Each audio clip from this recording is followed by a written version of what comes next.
The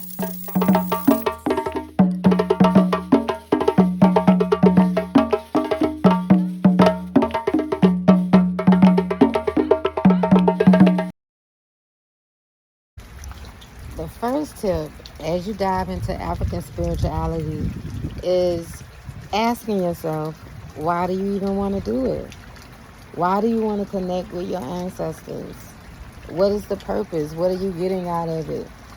And the reason I'm telling people to do this is because I feel some people, especially nowadays, are getting into spiritual systems for the wrong reasons. It's not all about, lately I've seen, it's kind of more of a fashion show and a way to dress and a way, and I understand everyone has their place where they begin and they start their journey. So I get that. But you want to make sure that when you are getting into the systems, you understand you are giving power to your family. You are giving power to your bloodline and your lineage.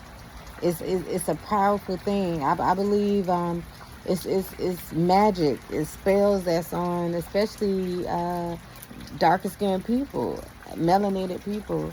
It's curses put on us. It's curses put on us from how we worship, how our mental is, you know. So when you connect with these higher powers and you connect with these higher sources, it's going to change your life. It's going to change your life because the way you think is different. The power that you hold is going to be a stronger power that you're going to be walking with, working with your ancestors. So the main thing is, when you think about that, you think about you giving power to your family, you giving power to your bloodline. It's such a deep energy exchange with you and your ancestors. So the main thing is I would like to tell people is, yes, reflect on why you're doing it. Why are you doing it for your family? Are you the person there to save your family from different curses that your family could have had, bloodline? Are you the person there just to save your neighborhood, your community? It's so deep. So you want to really reflect on why you are doing it in the first place. All right, step 2.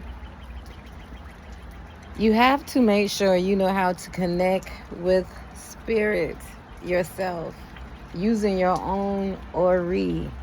The Ori is your head, your mind, that inner force. When you connect with your Ori, you can follow the spirits that guide you. We all have spiritual guides that moves over us and watches over us, okay? As we consider as our head orishas or our ancestors, their gungu, all these different type energies that flow and move with us. But if we cannot connect to them, which means we cannot listen to them because we don't know how to keep our minds still. A lot of times in today's society, people are so busy and working. But you have to learn how to turn your mind off. You have to learn how to put time for spirit, put time to connect with spirit. It can be through just meditation. It can be through song. It can be through dance. Different things like that of just connecting with the inner spirit. And with that connection, as you slowly do those different meditations and those slowly you get into sounds, drumming, different things like that, your spirit is going to naturally just be drawn to things that's naturally you, which is your culture. Your culture is to be amongst nature, to create sounds, to to be vibrant in the areas where we are. So with that, just going in mind that learning that peaceful meditation, learning how to go within that mindfulness is one of the key steps. Okay, here we are at step 3. You have to get involved with a spiritual community. You have to have a spiritual teacher, a godmother, a godfather, someone to help guide you along the way. And I know for some people who like, I like doing it my own way and I want to do it my. I'm sorry. But in African systems, it's an oral tradition. You're going to learn through it orally. The secrets of it, you're going to learn orally. Yes, many things that you can get, and you will get many downloads that you could use and know how to do different things. But it's teachers who have been doing this many years that has passed on lots of knowledge that can help you advance, that can help you know different things. And guess what? It's some things and some spirits that you're not ready for. And you have to have these people in place that can teach you and guide you when you do face these different situations. So definitely finding someone to help guide you. And yes, it's not an easy task with finding that person. But what you do is you ask the universe. It's simple. What you ask, it will come. You will receive it. So when you are ready for that God teacher, you are ready for that Godfather or that person to take you to the next level, be ready. They're coming and they will be there for you no matter where you at, what state, what country, anything. It's a person for you.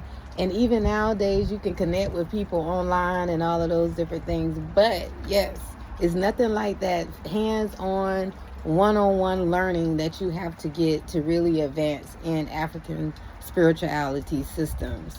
So again, like I said, find your community, you find your people, you find your group, you find the people. These are the people you're going to do your bembes with, which is like African drumming circles.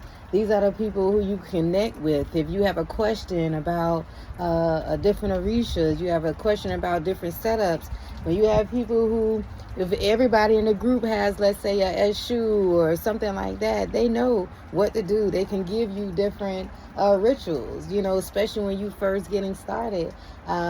Especially a lot of times you have a godmother, a godfather, they're busy. They have many students and many people calling their phone, not only the students that's in the culture, but as well as the different clients that they may be servicing.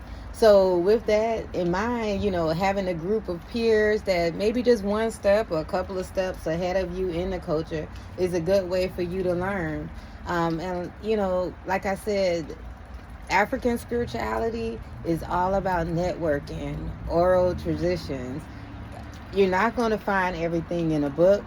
You're not going to find it. It's meant for you to learn from the elders. It's meant for you to travel. It's meant for you to go different places and learn different systems of it. So with you to advance yourself in African spirituality, yes, you have to join a community or some type of not a community of people, then at least some elders that know the culture, can give you advice on the language, can give you advice on the rituals, and all of the many things that take place in learning African spirituality systems. All right, we made it to step 4.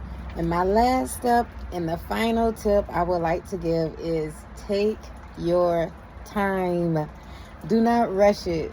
As people say, it's a spiritual journey. A journey means it's something that's going to take time. It's going to take time for you to evolve.